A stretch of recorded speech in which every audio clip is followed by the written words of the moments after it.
Assalamualaikum warahmatullahi wabarakatuh. Nama saya Dapa Akbar Padilla, NIM saya 1060-2009 dan rekan saya Nama saya Nurul Eka Mariana dengan NIM 10602041. kita akan mempresentasikan komputasi kognitif permodelan dan simulasi lalu lintas kontak kota.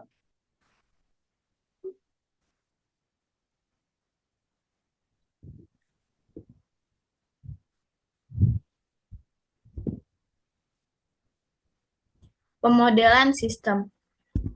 Menurut Abdul Qadir pada 2009 dalam bukunya mengenai sistem informasi, berpendapat bahwa pemodelan sistem adalah proses menciptakan referensi sederhana dari suatu sistem yang kompleks. Dalam konteks ini yaitu lalu lintas kota, bentuk matematis atau logika.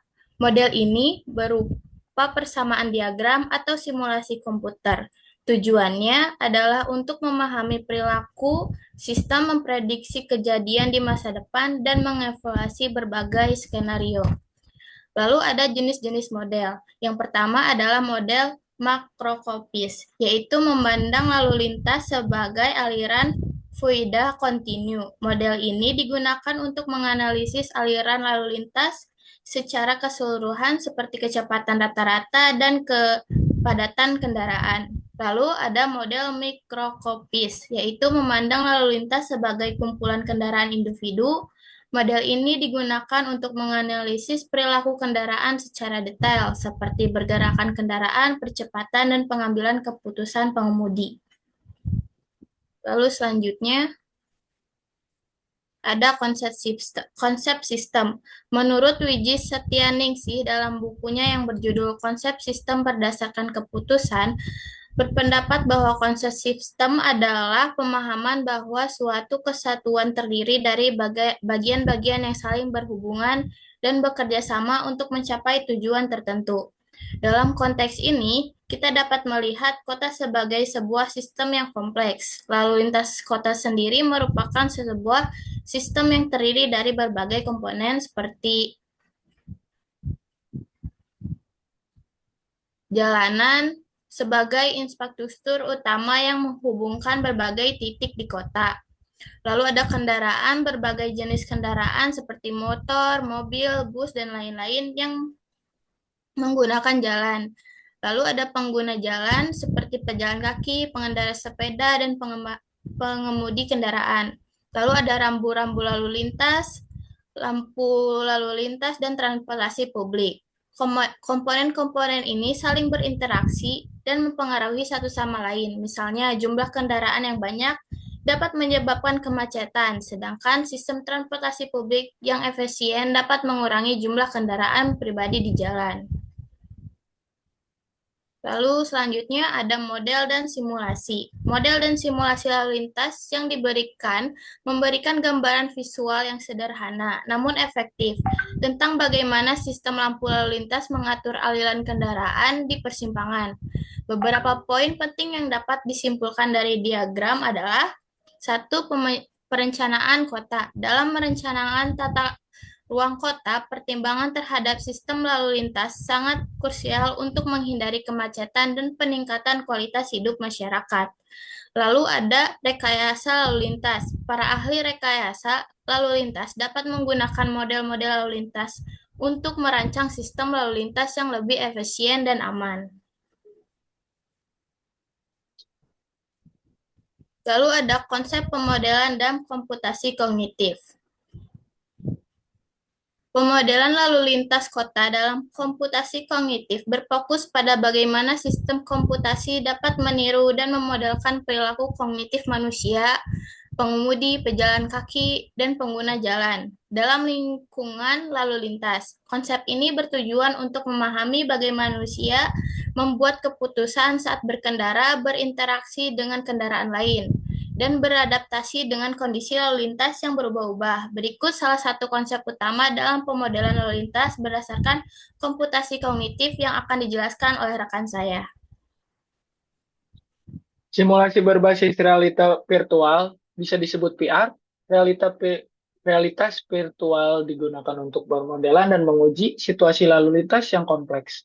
Dalam konteks komputasi kognitif, simulasi VR dapat meniru interaksi manusia dengan lalu lintas, baik sebagai pengemudi maupun pejalan kaki. Simulasi ini memungkinkan evaluasi respon kognitif dalam skenario lalu lintas yang berisiko tinggi tanpa membahayakan keselamatan.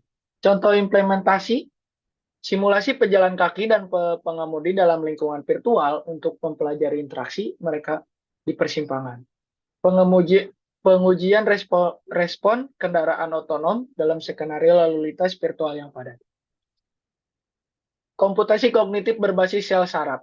Pemodelan lalu lintas kota berbasis komputasi kognitif berbasis sel lalu lintas, perkotaan seperti pengambilan keputusan secara real time, deteksi pola lalu lintas, dan perancangan rute yang optimal. Berikut ada beberapa konsep kunci yang berkaitan dengan pemodelan lalu lintas kota berbasis sel saraf. Compilation Computational Neural Network (CNN) untuk mengolah citra lalu lintas. CNN sering digunakan untuk memproses data visual seperti pengenalan rambu lalu lintas, deteksi kendaraan, dan pengenalan pejalan kaki. Dalam sistem lalu lintas kota yang menggunakan kamera CCTV atau sensor visual, CNN digunakan untuk mengidentifikasi objek di jalan secara real time. Contoh implementasinya, mengenal rambu lalu lintas mobil otonom yang beroperasi di dalam menggunakan CNN untuk mengenal rambu lalu lintas dan menyesuaikan perilaku berkendara mereka. Deteksi pejalan kaki, CNN digunakan untuk mendeteksi keberadaan pejalan kaki di jalan membantu kendaraan otonom dalam menghindari kecelakaan. Komputasi kognitif berbasis manusia berpikir, pemodelan lalu lintas dalam komputasi kognitif berbasis cara manusia berpikir bertujuan untuk meniru proses pengambilan keputusan dan perilaku manusia dalam konteks sistem lalu lintas. Model ini memanfaatkan prinsip dari ilmu kognitif untuk memahami bagaimana manusia merespon lingkungan, lalu lintas yang dinamis, serta bagaimana mereka berpikir, memproses informasi, dan bertindak dalam situasi yang berbeda. Beberapa konsep utama yang berkaitan dengan pendekatan ini adalah sebagai berikut. Model pengambilan keputusan, decision making model. Pengambilan keputusan adalah inti dari bagaimana manusia berinteraksi dengan lingkungan lalu lintas. Dengan model ini mencoba memahami bagaimana pengemudi memproses informasi lalu lintas seperti lalu lintas, kendaraan lainnya, dan kondisi jalan. Untuk membuat keputusan seperti kapan harus berbelok, mempercepat, dan berhenti dalam komputasi kognitif. Pengambilan keputusan dapat dimodelkan menggunakan berbagai pendekatan, termasuk teori keputusan berbasis aturan, teori prospek, dan reinformation making learning. Contoh implementasi, situasi pengemudi yang memutuskan kapan harus berbelok berdasarkan kondisi jalan, kecepatan kendaraan lainnya, dan sinyal lalu lintas. Model pengemudi yang belajar dari pengalaman masa lalu untuk meningkatkan keputusan mereka dalam situasi lalu lintas yang serupa. Kita mengambil sumber-sumber materi yang tadi di berikut ini. Kita ada contoh kecil dari sensor-sensor tersebut. Contoh kecil, sorry. Bisa dilihat di sini. Kalau kita implementasikan dari kecil ya, seperti ini.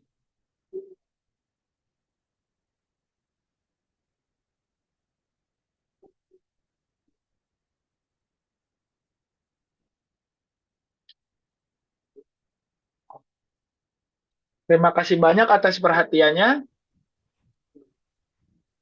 Bila ada salah kurang dari kami, terima kasih atas perhatiannya. Wassalamualaikum Assalamualaikum warahmatullahi warahmatullahi wabarakatuh. wabarakatuh.